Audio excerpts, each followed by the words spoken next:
प्रथम ऋषभ जिन धर्म करी, सन्मति चरम जिनेश। विघ्न हरन मंगल करन, भवतम दुरित दिनेश। वाणी जिन मुख देखिरी, परिगणाधिपका। अक्षर पदमय विस्तरी, करहि सकल कल्याण। गुरु गणधर गुणधर सकल, प्रचुर परम्परयो। व्रत तप धर तनु अगन कर, वंदो वृष शिरोमणि। व्रत तप धर तनु अगन कर, वंदो वृष शिरोमणि। त्रिभुवन तिलयं देवं, वन्दे तातिभुवनेन्द्र परिपूज्यम्।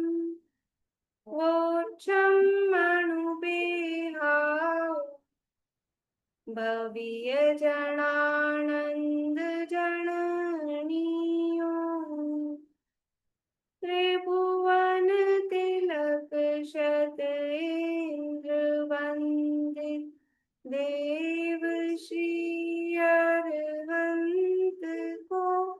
कर नमन कहूँ अनुपेक्षाएं, भाग्य को सुख कर लो।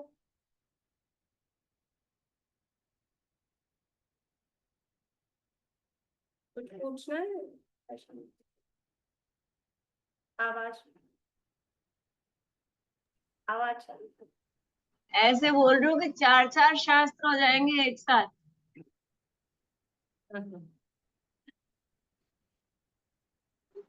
मतलब रत्न करंटक चल रहा है, फिर वो प्रकाश हो जाएगा, फिर वो हो जाएगा, तो बहुत ज्यादा फिर ऐसा लगता है कि बहुत ही कुछ समझ, वो भी समझ नहीं आ रहा, वो भी चल रहा है ऐसे थोड़ा थोड़ा करें। और ये शाम को रहेगा तो कॉमर्स और कंटिन्यू रहेगा ना, रोज भूलेंगे नहीं। नहीं पता नहीं फिर क्या रहे, वैसे देख लेंगे विचार कर। और बहुत सारे शास्त्रों में क्या बहुत वो, ऐसा तो कुछ नहीं है। एक्चुअल में हम तो पहली बार ही पढ़ेंगे ना। आपकी रस्म को तो ये सोचना ही नहीं चाहिए। निवृत्ति मतलब ऐसी निवृत्ति, हाँ हम जैसे मतलब सोचे तो फिर भी है। निवृत्ति वाली दशा है तो पहली बार नहीं, तो पहली बार 2-4 घंटे स्वाध्याय करना ही चाहिए। स्वाध्याय 2-4 घंटे करें, लेकिन वो समझ मतलब समझ भी आना चाहिए थोड़ा। ऐसा थोड़ी है 2-4 घंटे कर लिए पढ़ लिए वो तो अपन ऐसा थोड़ी ना कि अपन खाली गाथा पढ़ते हैं और आगे बढ़ जाते हैं या अपना नहीं, कुछ वो कोर्स टाइम से उसका पूरा वो तो करते रहता हैं। ही है, एग्जाम भी है, ये भी है, वो भी है, बहुत सारे बर्डन होते हैं। ऐसे ऐसा तो होता ही है ना कि पढ़ा है तो कुछ तो करेंगे। देख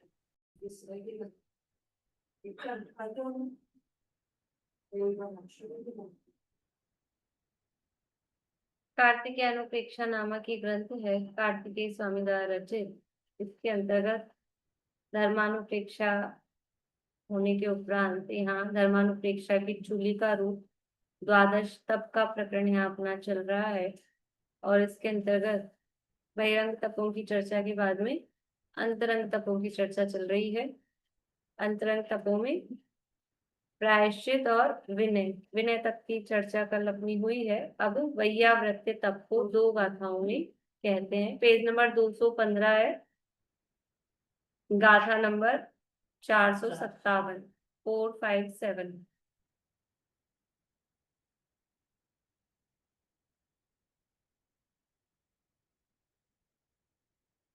जो उभयरदि जदीर्णम् उबसग जराई क्षीण कायाणम्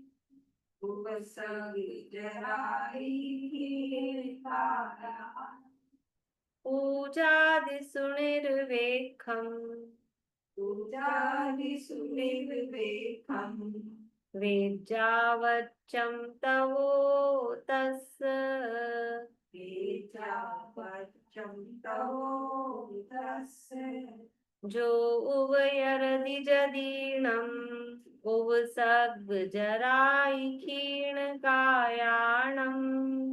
भूयर्दिजदीनम् उपसर्गजरायिहाराणम् पूजादिषु निर्वेकम् वेज्जावच्चं तवोतस् पूजादिषु निर्वेकम् वेदावच्चं तवोतस्य जो उभयरदी उभयरदी यानी उपकार करता है, उपकार करता है या उपचार करता है या कोई सेवा के अर्थ में उभयरदी। जदीनम यानी यतियों का, मुनिराजों का। उपसर्ग यानी उपसर्ग। जरा जराई यानी जरा आदि। क्षीण कायाणम उपसर्ग से और बुढ़ापा जरा आदि कहा ना, जरा यानी बुढ़ापा और आदि में फिर और मतलब रोग आदि जो भी है उससे। क्षीण कायाणम, क्षीण यानी क्षीण हो गई है काया जिसकी, ऐसे जो यति है उनका जो उभयर्दी उपचार करता है या उपकार करता है, सेवा करता है। पूजा दिशु निर्वेकम कैसे कि अपनी पूजा मतलब मेरा मान सम्मान हो, मेरे को लोग वाहवाही करें, उससे निरपेक्ष होकर। पूजा दिशु निर्वेकम यानी कोई अपनी मान प्रतिष्ठा यश किसी भी लोभ से निरपेक्ष होकर, रहित होकर। वेज्जावच्चम तवो तस्य, वेज्जावच्चम यानी वैयावृत्य, तवो यानी तप, तस्य यानी उसके होता है। अन्वयार्थ जो अपनी पूजा यानी महिमा आदि में अपेक्षा यानी वांछा रहित होकर उपसर्ग पीड़ित तथा जरा रोग आदि से क्षीण काय यतियों का अपनी चेष्टा से, उपदेश से और अल्प वस्तु से उपकार करता है, उसके वैयावृत्य नामक तप होता है। गाथा का अनुवाद पढ़ते। जो उभयरदिजदीनम् उपसर्गजरायि क्षीणकायाणम् पूजादिषु निर्वेकम् वेज्जावच्चं तवोतस् उपसर्ग अथवा जरा से वृषकाय यति को जो करे, वांछा रहित उपकार वैया वृत्य तप कहते उसे। भावार्थ निष्प्रय होकर मुनियों की सेवा करना वैयावृत्य है। उनका पूजा दिशु निर्वेकम है, निष्प्रय, कोई किसी भी प्रकार की वांछा से रहित होकर मुनियों की सेवा करना, ये वैयावृत्य है। अब वो मुनियों की सेवा का भी अपने रत्नगण शाब्दाचार में चला वैयावृत्य शब्द का प्रकरण। क्या क्या लिया उसमें, वैयावृत्य में क्या लिया रत्नगण शाब्दाचार में, बोलिए निशान। मुनियों को आहार देना, यदि रोगी हो, कोई तकलीफ हो उनको, तो आहार में उनकी औषधि वगैरह देना। यानी आहार दान को वैयावृत्ति के अंतर्गत लिया, और फिर ये सेवा आदि करना वो भी वैयावृत्ति है। लेकिन सबसे पहला स्वरूप तो क्या बताया कि मुनियों की वैयावृत्ति अर्थात उनको आहार दान देना, तो ये उनकी वैयावृत्ति है। कैसे, निष्प्रय होकर, निर्वांछक भाव से, कोई स्वर्ग की भोग भूमि की ये भी वांछा नहीं हुई, केवल उनकी वो जो धर्माराधना कर रहे हैं, वो जिस मार्ग पे चल रहे हैं उसके प्रति भक्ति भाव रखकर, अंतरंग भक्ति भाव से। अब फिर वो सच्चा वास्तविक फल भी उसी को लगता है। जो निरपेक्ष होकर फिर वो दान वैयावृत्ति आदि करता है। तो निष्प्रह होकर मुनियों की सेवा करना वैयावृत्य है। वहाँ अच्छा खासा प्रकरण दिया, लंबा काफी, बहुत सारे तो श्लोक दिए हैं रत्नगंज शांकराचार्य इस प्रकरण के लिए, अपन पढ़ के आए हैं। अब यहाँ कह रहे हैं कि वैयावृत्ति के भेद कितने कहे हैं तत्वार सूत्र में? 10। कौन से 10 कहे हैं? आचार्य, उपाध्याय, तपस्वी, शैक्ष, ग्लान, गण, कुल, संघ, साधु, मनोज्ञाना। तो ये तो मुनिराजों के प्रकार हैं, मुनिराजों के प्रकार बता रहे हैं, वैयावृत्ति के प्रकार बता रहे हैं। देखो यहाँ नाम बताया, आचार्य, उपाध्याय, तपस्वी, शैक्ष, ग्लान, गण, कुल, संघ, साधु, मनोज्ञ। ये 10 प्रकार के यति वैयावृत्य करने योग्य कहे गए हैं। ये 10 प्रकार के यति हैं, इनकी वैयावृत्य करनी चाहिए, इसलिए वैयावृत्ति के भी 10 प्रकार कह दिए। कि आचार्य, क्योंकि वो संघ में संघ के संचालक हैं, पूज्य हैं, उपदेश देते हैं। सबसे बड़ी बात है रत्नत्रय की प्रधानता उनमें है, विशेष विशुद्धि उनके है। तो आचार्यों की वैयावृत्ति करना। अब आचार्य ऊपर तो कहा उपसर्ग से और जरादि से जिनकी क्षीण काय हो गई है, तो आचार्य बिल्कुल सही हो, कोई उपसर्ग नहीं हुआ, कोई जरा आदि रोग आदि नहीं हुआ, फिर थोड़ी ना उनकी वैयावृत्ति करें। तो कह रहे नहीं, वो आचार्य हैं, पूज्य हैं, बड़े हैं संघ में, तो उनकी भी वैयावृत्ति, सेवा शुश्रूषा यथा योग्य वो करना। फिर उपाध्याय, उपाध्याय को जरूरी है कि बुढ़े ही हो, बुजुर्ग ही हो, कि रोगी ही हो। वे रोगी होंगे तो फिर कहेंगे मतलब उपाध्याय कहलाएंगे। तो उपाध्याय क्योंकि वो पढ़ाने का काम कर रहे हैं, तो उनकी भी वैयावृत्ति इसलिए कही गई है। फिर जो तपस्वी हैं, तपस्वियों की तो करते ही हैं कि भाई ये तप कर रहे हैं। और तपस्वी जब भी कहते हैं तो बहिरंग तपों की प्रधानता से कहा जाता है।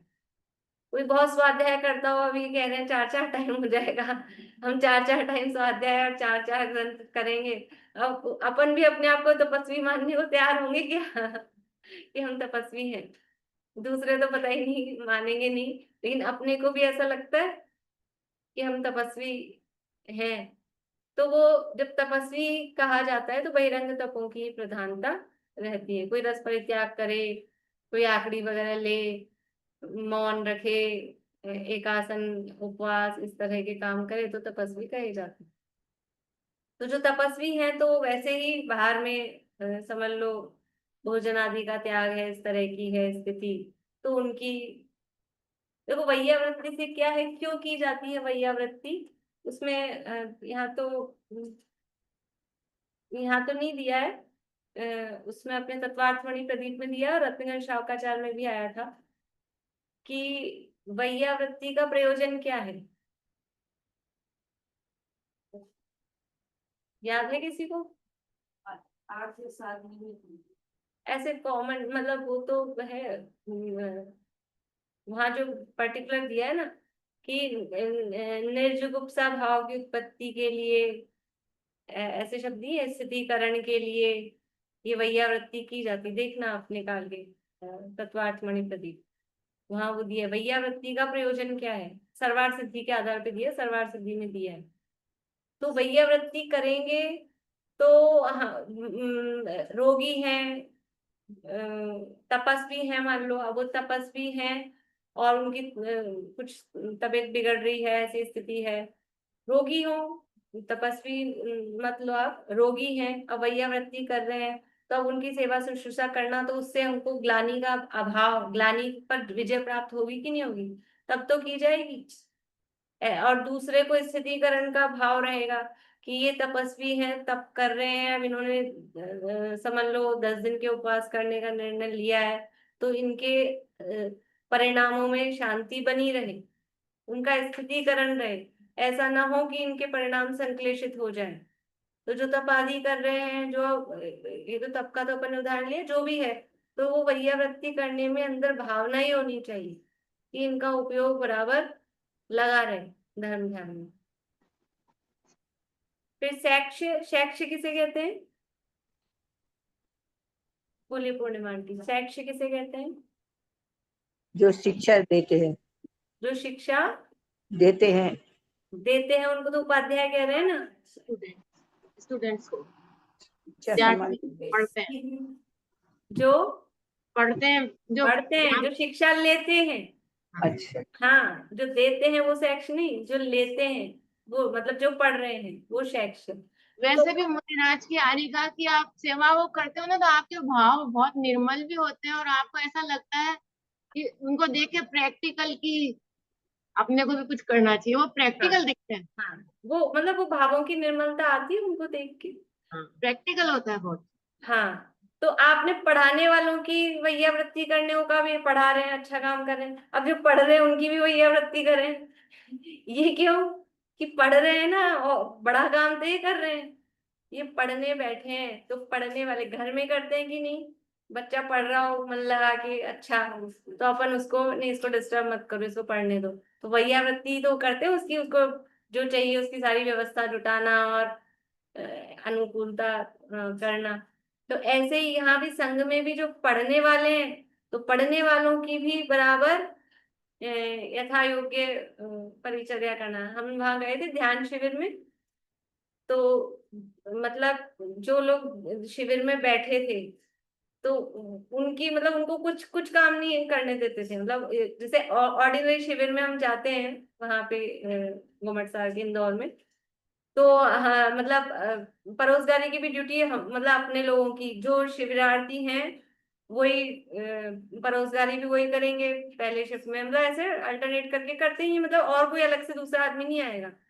वहां तो ये होता है, लेकिन जब ध्यान शिविर में गए तो जो जो शिविर में बैठे हैं उनको कुछ काम नहीं है, भोजन करो और जाओ अपने, कि हम परोसगारी कराते नहीं, मौन ही रहता है, पूरा मौन है। तो मतलब क्यों? कि उनकी सेवा शुश्रूषा की जा रही है। ये आप अच्छा काम कर रहे हो, आप ध्यान 10 दिन मौन से और ध्यान ध्यान करने के लिए बैठे हो, तो परोसगारी के लिए वहां डेली जो भी महिला मंडल टाइप जैसे भी होते होंगे वो डेली अलग लोग आते थे परोसगारी के लिए। लेकिन हम लोगों को नहीं होता था कि भाई हमको अब भोजन कर लिया परोसगारी करो या पहले परोसगारी करो, ऐसा कुछ नहीं। मतलब वो पढ़ने, मैं तो पढ़ने वाले के लिए बता रही हूँ कि वहां पढ़ने का नहीं है, लेकिन जो आप कर रहे हो तो उसकी भी, हाँ, उत्कृष्ट कार्य कर रहे हैं, अच्छा काम कर रहे हैं, तो वही आवृत्ति की जाती है। बच्चों की करते पाठशाला जाना है, उनको तो भेजने के लिए, उनके गाय गाय छोटे बच्चे हों तो हाँ भाई जैसे से अच्छे रहें। फिर है ग्लान। ग्लान किसे कहते हैं?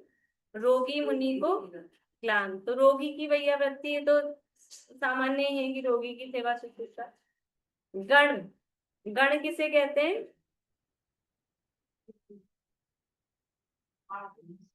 हाँ, गण किसे कहते हैं? बोलिए मनोरमा आंटी। संघ को, संघ को गण नहीं कहते। मुनियों के संघ को। नहीं, जो संघ में श्रेष्ठ हो। श्रेष्ठ हूँ कि जो नहीं। वृद्ध साधु है, जो वृद्ध साधु नहीं, फिर से बोलिए, आवाज नहीं आई। जो वृद्ध साधु है, जो वृद्ध वयोवृद्ध। साधु है, हाँ, जो वृद्ध साधु है ना, हम्म, संघ में जो वृद्ध साधु है, शिविरों की परंपरा ऐसा है, जो पुराने वृद्ध साधु हैं उनको गण कहते हैं। कुल किसे कहते हैं?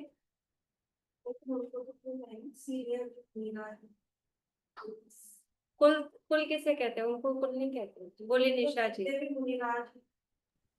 जो एक ही गुरु से दीक्षा लेते हैं, जो हाँ, एक समुदाय का, जो उनको अपने कुल ही, कहते हैं। हाँ, आचार्य से। संघस्थ सब नहीं, जो अपने गुरु, ऐसा भी हो सकता है किसी और से दीक्षा ली हो और संघ में आ गए हो, पर एक ही गुरु के ऐसे दीक्षित जो होते हैं वो कुल। कुल कुल मतलब जैसे कहलाते अपने भी आई होता है ना, अपने कुल के हैं, वो उनके हैं। पिता हाँ, दादा एक ही है, मतलब ऐसे। तो यहाँ पर भी वो आचार्य जो है वो एक ही दीक्षा, वो कुल। तो भाई अपने कुल वाला है तो फिर उसकी करने की रहती है। जो गण है, जो वृद्ध है, मतलब एज वाइज भी वृद्ध हैं और मतलब सीनियर है, उनको गण कहा। संघ, संघ किसे कहते हैं? बोलो पारुल, संघ ध्यान है? मुनि आर्यिका शावक शाविका सब रहते हाँ, हैं। मुनि आर्यिका शावक और श्राविका, इनका समूह, इनका ग्रुप वो संघ कहलाता है। तो संघ की वैयावृत्ति, तो किसको तो छोड़ा, सब तो ले लिए, यानी सभी वैयावृत्ति जो भी संयमी है, संयम के मार्ग पे लग रहे हैं, तो वैयावृत्ति के योग्य हैं। साधु, अब इन सबको छोड़ के और जो कोई रह गए अगर, जो भी, तो वो सब साधु हैं। इतने तो बता दिए, फिर भी कोई रह गए हैं तो वो साधु। संघ में उनको भी लेते हैं, ऋषि यति मुनि अनगार, उनको भी संघ में लेते हैं, वो भी ले सकते हैं। और मनोज्ञ, हाँ, जो लोक में सबसे ज्यादा ख्याति हाँ प्राप्त लोक करते में हैं। प्रसिद्ध हैं, अच्छा। जो सबके, समझ लो सबके प्रिय हैं, फॉलोवर्स हों या मतलब लोग जिनको पसंद करते हों, सबके प्रिय हों, ऐसे वो मनोज्ञ साधु कहलाते हैं। तो इन सब की भी यथायोग्य अपनी शक्ति अनुसार वैयावृत्ति करना चाहिए। देखिए आगे, अब ये जो गाथाएं हैं, इनमें जो निश्चय टाइप का जो स्वरूप बताया वो बड़ा अच्छा है। अगली गाथा देखिए। जो वावरई सरुवे, छोटी है दीर्घ लंबी। जो वावरई सरुवे, समदम भावम विशुद्धि उपजुत्तो,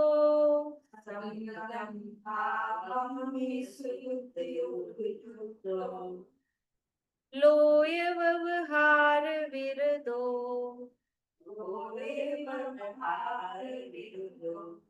वेज्जावच्चं परं तस्य,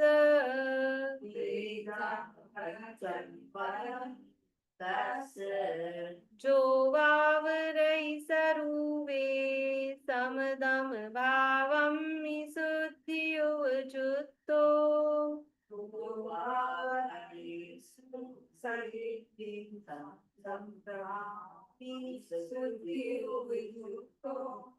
लोय व्यवहार विरदो, वेज्जावच्चं परं तस्य,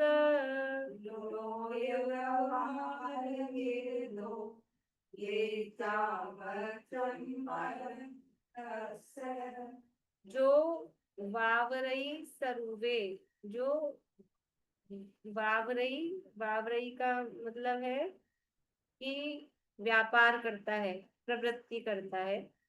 सरुवे यानी स्वरूप में।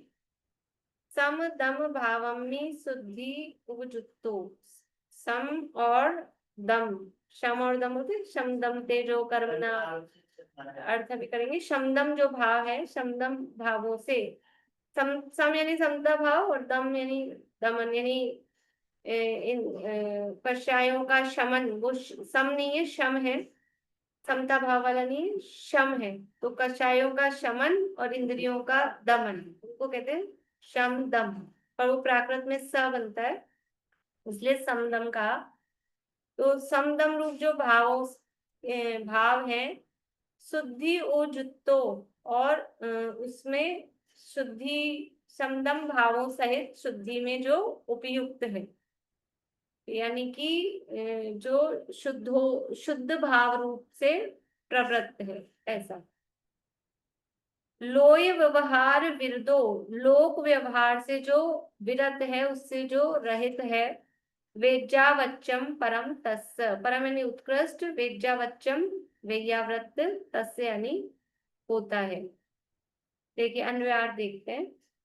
जो मुनि शम दम भाव रूप अपने आत्म स्वरूप में शुद्धोपयोग में प्रवृत्ति करता है, जो वावरई, जो व्यापार करता है, प्रवृत्ति करता है, किसमें, कि समदम भावम्नि, समदम भाव रूप अपने स्वरूप में, और शुद्धि उजुत्तो, शुद्धि से उपयुक्त होता हुआ, यानी शुद्धोपयोग में प्रवृत्ति करता है, और लोक व्यवहार यानी बाह्य वैयावृत्ति से विरत होता है। तो ये सब जो ऊपर बताई थी वो तो बाहरी वैयावृत्ति है। वास्तव में निश्चय से वैयावृत्ति क्या है, कि सबसे पहले अपनी दया करो, पहले अपने पर। कोई भी काम करना हो पहले अपने, मतलब जो भी कोई अच्छा काम जिसे समझ रहे हैं दुनिया में, तो वो पहले अपने के लिए करो। दान देना है तो पहले अपने को दो, दया करनी है तो पहले अपने को दो, पूजा करनी है तो पहले अपनी करो, नमस्कार करना है तो पहले अपने आप को करो। ये यहाँ इसका नाम है जैन धर्म, कि पहले अपने से, हाँ अपने से शुरू करो जो भी काम करना है, फिर दुनिया में अपने आप होगा। तो वो बाह्य वैयाव्रत से विरत होता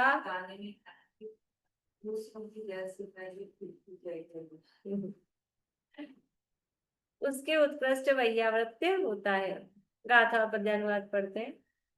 जो वाव रही सरूबे तम दम भावम निसुद्धियुवचुत्तो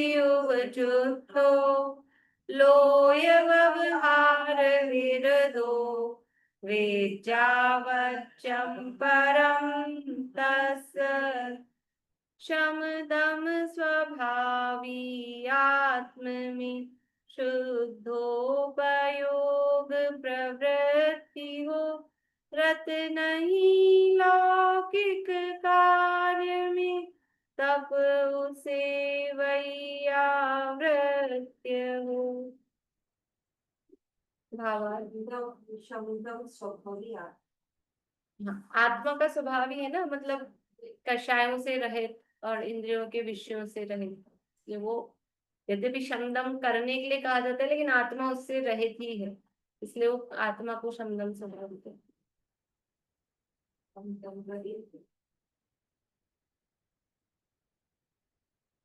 जो मुनि भावार्थ राग द्वेष रहित साम्य भाव, सम यानी अब देखो समकार शमकार वो सम कर रहे हैं, तो आत्म भाव है ना, इसलिए वो सम।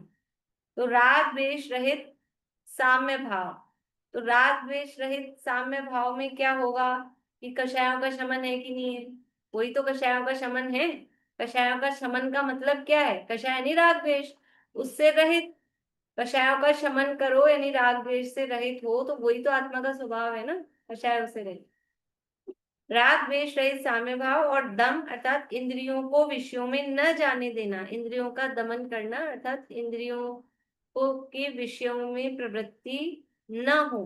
तो पकड़ पकड़ के रखें, आंख बंद, कान बंद, नाक बंद, सब बंद कर लें, कि ऐसे नहीं है कि वो इंद्रियां उस विषय की ओर प्रवृत्त ही ना हो।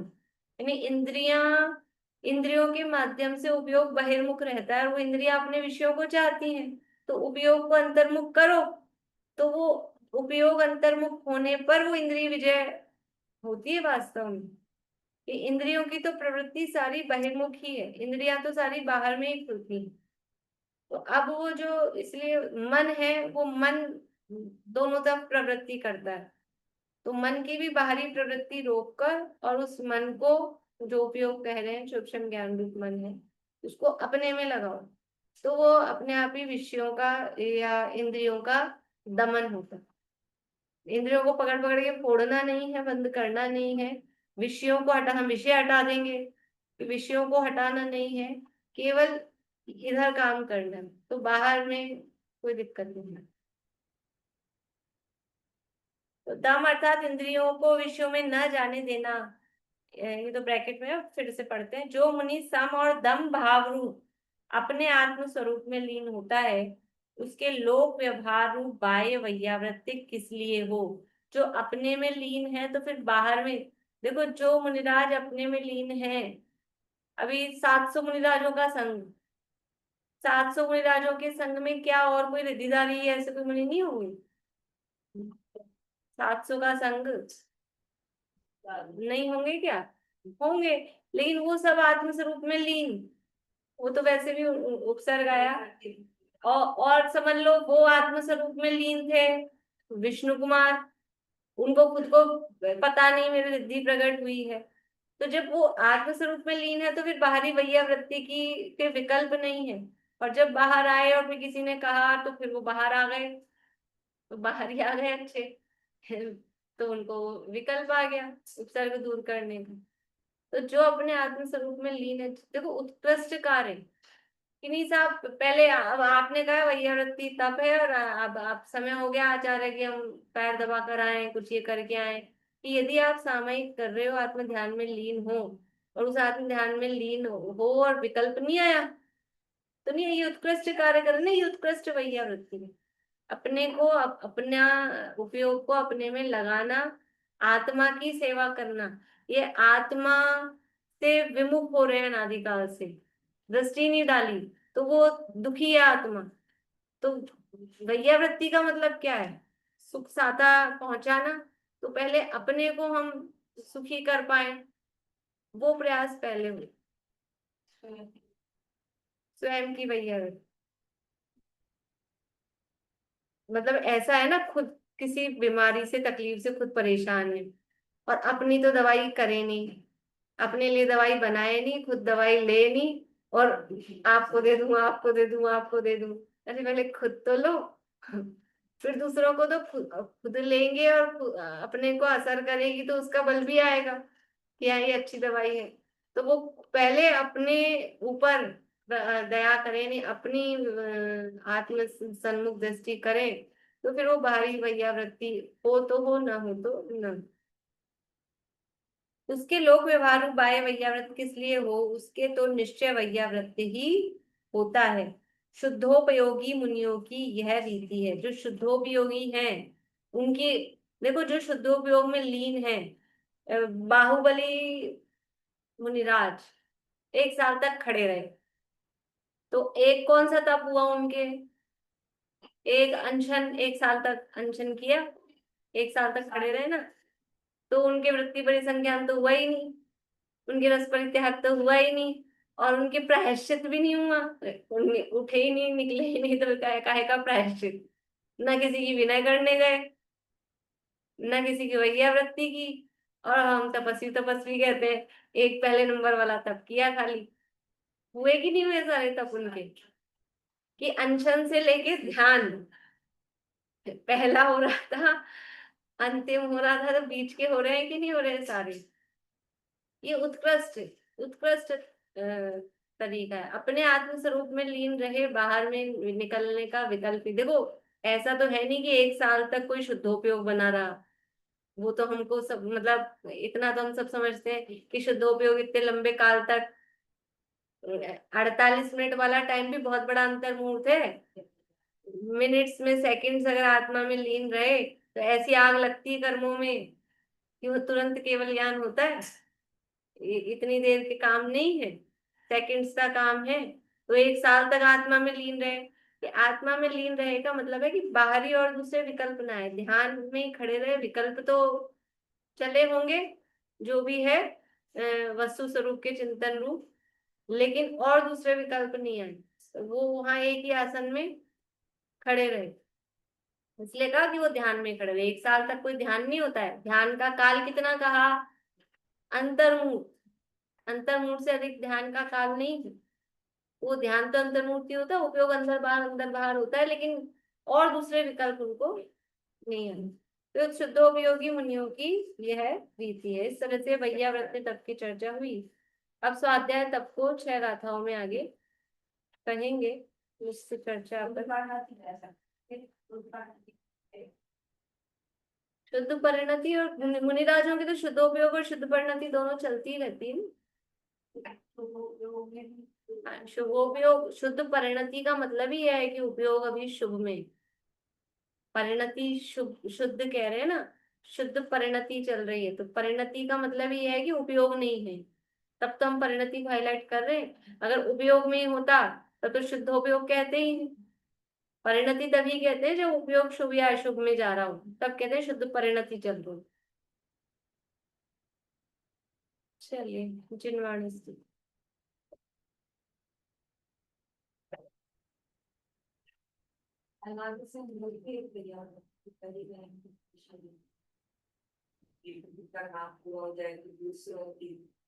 ये वास्तव, ये कुवैयावृत्ति है जो अनादिकाल से शरीर की कर रहे हैं। ये बोल रहे हैं अनादिकाल से हम शरीर की तो कर ही रहे हैं ना, वैयावृत्ति तो कर ही रहे हैं।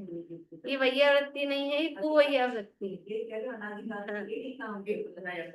है। सच्ची वैयावृत्ति नहीं है। निर्द्वंद्वता की भावना अब हो सफल मेरी, बीते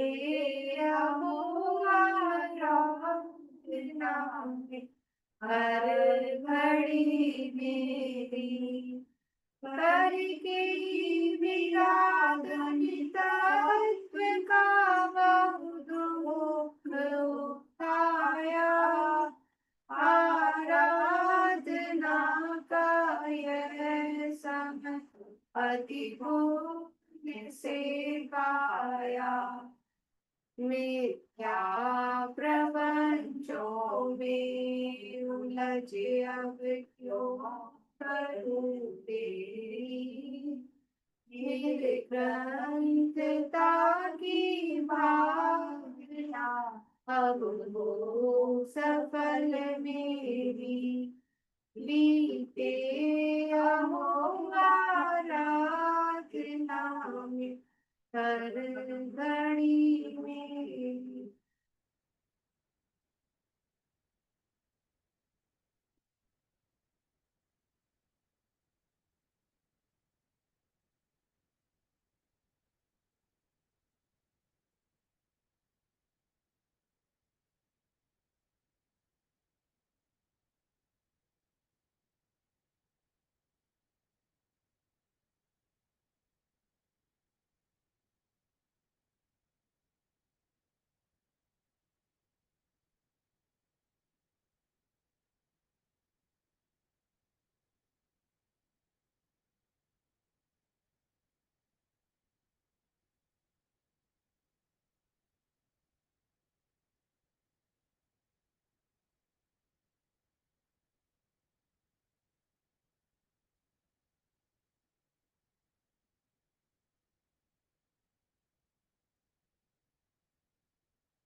ये होगा ऐसा मुझे नहीं लगता है।